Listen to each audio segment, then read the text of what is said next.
এক্সেলে যখন এইভাবে কোনো ডাটা এন্ট্রি করব, এন্ট্রি করার সাথে সাথে এভাবে এক্সেলের কলামগুলো অটোমেটিক ক্রিয়েট হয়ে যাবে।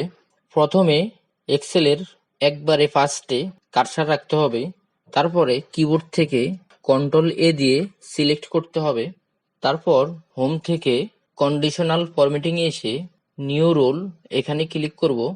নিউ রোলে ক্লিক করলে এরকম একটি ইন্টারফেস আসবে। এখান থেকে use a formula to determine which cell to format এখানে ক্লিক করব। তারপর এখানে এই ঘরটিতে লিখব equal A1 less than greater than এবং ডবল ইনভার্টেড কমা 2 বার দিবেন। তারপর ফরম্যাটে আসবেন। ফরম্যাটে আসার পর এখানে দেখুন বর্ডার্স নামে এখানে ক্লিক করবেন। বর্ডার্সে এসে আউটলাইন ক্লিক করবেন, তারপর ওকে। এখন টাইপ করার সাথে সাথে দেখুন এভাবে বর্ডার্সগুলো অটোমেটিকলি ক্রিয়েট হবে।